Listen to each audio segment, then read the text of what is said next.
আহলে বাইতকে আল্লাহ তাআলা পছন্দ করেছেন। কেমন পছন্দ করেছেন? মা ফাতেমা 7 দিন উপবাস, মাওলা আলী 5 দিন উপবাস, ইমাম হুসাইন ইমাম হাসাইন 7 দিন উপবাস। কন্যা সুবহানাল্লাহ। ওই সময় তো জবের রুটি বানাইতেন। জব অর্থ গম নাকি, আরবিতে জব বলা হয়। আর আমরা বাংলা ভাষা বলি কি জান? তুই ওই জবের রুটি বানাইতেন 5 জনের জন্য 5টা। সুবহানাল্লাহ বলেন।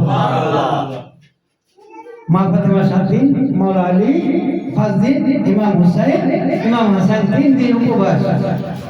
আল্লাহ তাআলা জিবরাইলকে পাঠাইলেন, জিবরাইল যাও, আমি তোমাকে পাঠাইতেছি আজকে আহলে বাইতের সদস্যর গড়ে, তুমি ওইখানে একটি কাকের রূপ ধারণ করে ওখানে হাজির হও, গিয়ে তুমি খানার আরজি জানো।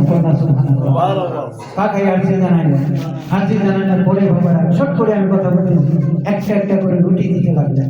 রুটি খাইয়ে পরে আমার পেটের ক্ষুধা নিবারণ হয় না, 5টি রুটি খেয়ে ফেললেন। 5টি রুটি খেয়ে চলে গেলেন।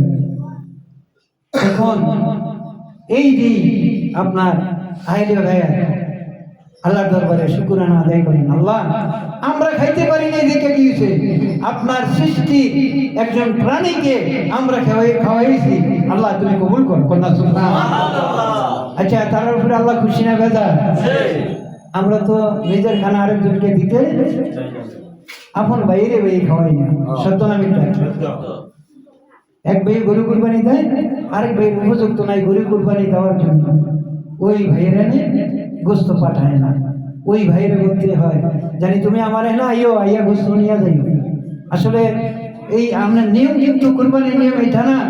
গোস্ত আপনার আমি তৌফিক দিয়েছেন কুরবানি দেওয়ার জন্য, যারা প্রাপ্য তারা বাড়িতে পৌঁছাই দেওয়ার জন্য। সুবহানাল্লাহ। হাদিসে বলা হয়েছে বাড়িতে পৌঁছাই দেওয়ার জন্য। যেরকম আমার ভাই একজন কুরবানি দিল, আমি কুরবানি দিতে পারলাম না, আমার ভাই থেকে ভাইয়ের বাড়িতে গেলে আমার বাতিজি রয়েছেন, বাতিজা রয়েছেন, তারা কাছে লজ্জাবোধ হন। এই কারণে আল্লাহ তাআলা দেখেন কত মহব্বত করেছে আমাদেরকে। আল্লাহ তাআলা কোরআনে হাদিসে রাসূল পাক সাল্লাল্লাহু আলাইহি ওয়াসাল্লাম বলছে, ওই গোশত যে মালিকানা দিন রয়েছেন ওই মালিকানার কাছে পাঠিয়ে দেবো। সুবহানাল্লাহ। তোমার বাড়িতে এসে আসবে না, তুমি তার বাড়িতে যাবে, কারণ হলো তুমি রেনি, সে পানা। সুবহানাল্লাহ।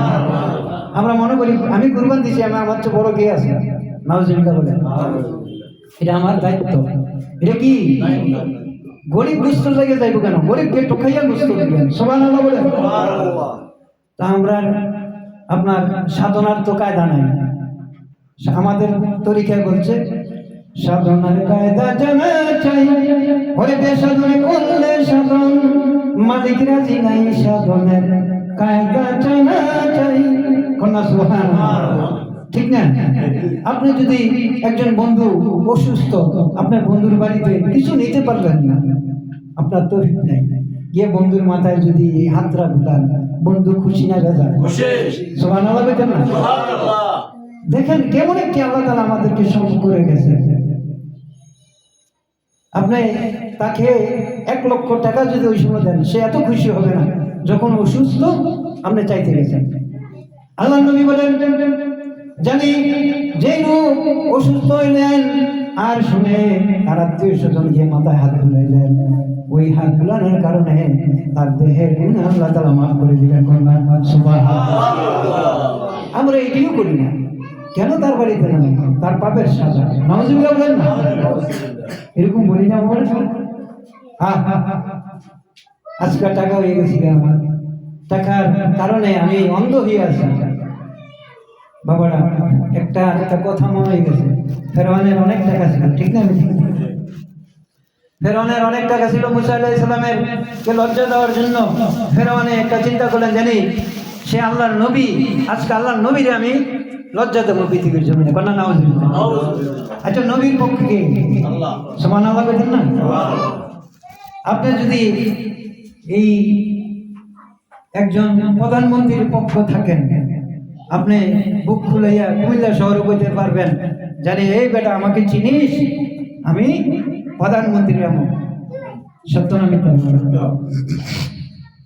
তুই ফেরাউন কি করলেন?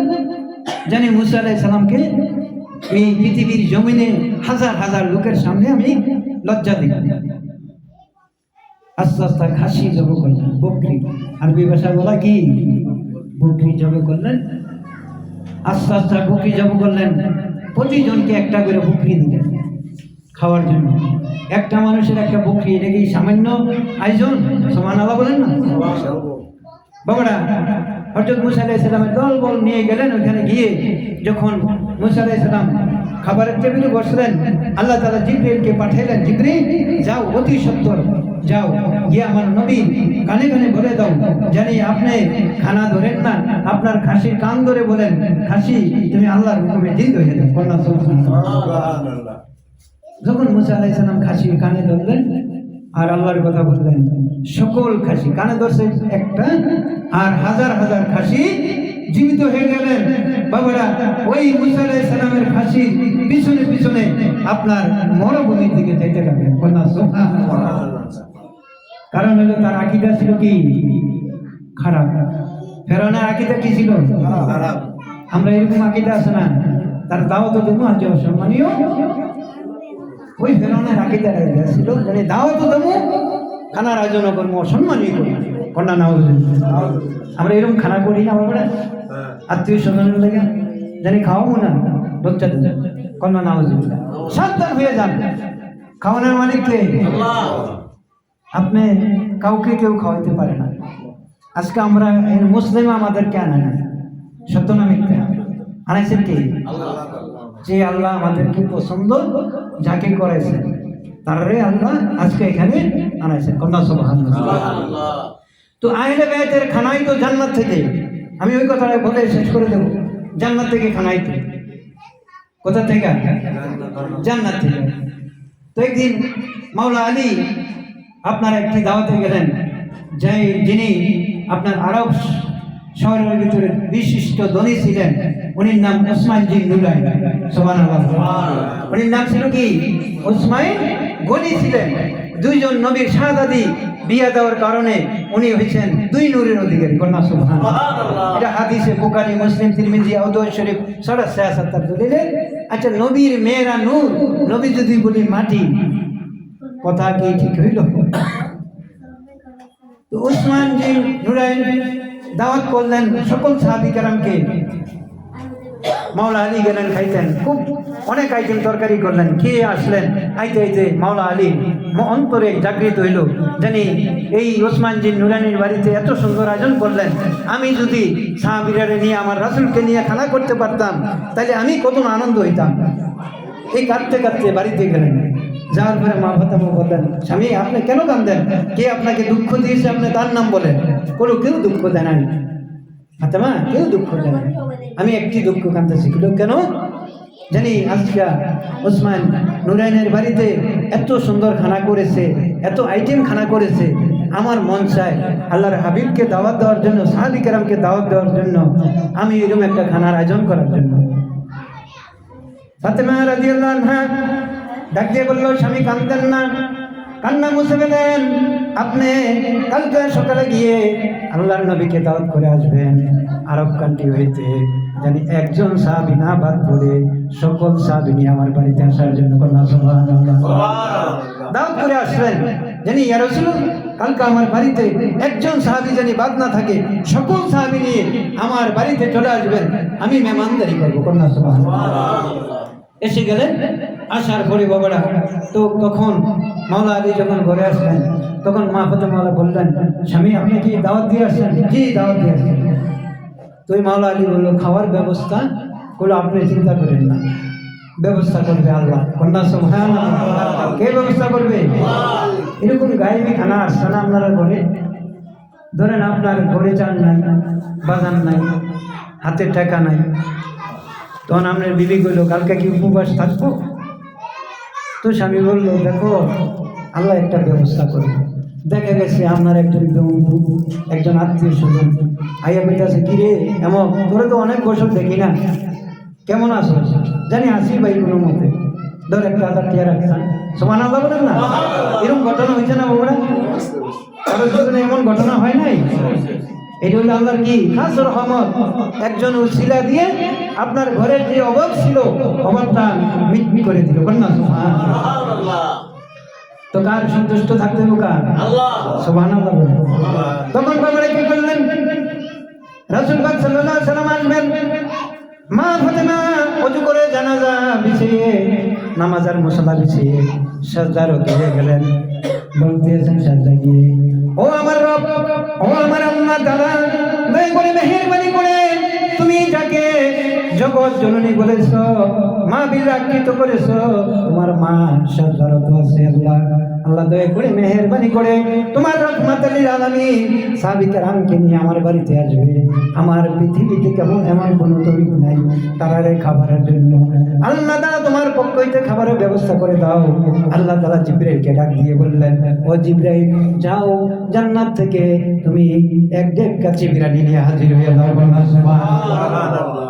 যেরকম ঢাকা শহর কাচি বিরিয়ানি হয় না, সবচেয়ে উন্নত মানের কি কাচি বিরিয়ানি, ঠিক না? তো মা ফাতেমা সাজদা দিয়ে ডেক বসাইয়ে পানি দিয়ে রাখলেন, ওই জান্নাতি খানা ডেকের ভিতরে এসে ভরপুর হয়ে গেলেন। আল্লাহর হাবিব আসলেন, সকল সাহাবী কেরামকে দিতে লাগলেন, খাবার দিতে লাগলেন। তো সকল সাহাবী খায় আর আফসোস করে, জানি উসমান বিন গনির বাড়িতে এত আইটেম খানা খাইলাম, এত সুস্বাদু লাগলো না। আজকে যেই মাওলা আলীর বাড়িতে খানা খাচ্ছি, এ তো এই দুনিয়ার খানা না, আমার মনও হইতেছে জান্নাতি খানা। কন্যা সুবহানাল্লাহ। আল্লাহ নবী রাগ দিয়ে বললেন, এ সাহাবী, তোমরা যে নিয়ে কানাকানি করতেছো, ওসমান গনির বাড়িতে খেয়েছো দুনিয়ার খানা, আর মাওলা আলীর বাড়িতে খাইতেছো আল্লাহর জান্নাতি খানা। কন্যা সুবহানাল্লাহ। তো সেই আইলে ভাই বাবারা, যেরকম মা ফাতেমা বললেন, কোটি কোটি নর নারী মা বোনদের আপনার জান্নাতের সর্দারনি। কন্যা সুবহানাল্লাহ। আর মাওলা আলী, মাওলা আলী মুশকিল কোষা, ইমাম হাসাইন, ইমাম হুসাইন আপনার থাকবেন যুবক যারা, তারা জান্নাতের সর্দার। কন্যা সুবহানাল্লাহ। তাহলে আমরা বলছে, আল্লাহ তাআলা বলছে, যদি কেউ ইমাম হুসাইনকে ভালোবাসে, আমি যদি তার কোনো আমল না থাকে, কোনো ইবাদত না থাকে, হুসাইনের ভালোবাসার কারণে আমি তাকে জান্নাত দেব। কন্যা সুবহানাল্লাহ। আমরা সেই ভালোবাসা চাই কি না? চাই না? আল্লাহ তাআলা জানি আজকে আমাদের আশা বসাকে কবুল করেন। সকলে বলুন আমিন। আল্লাহ আল্লাহ।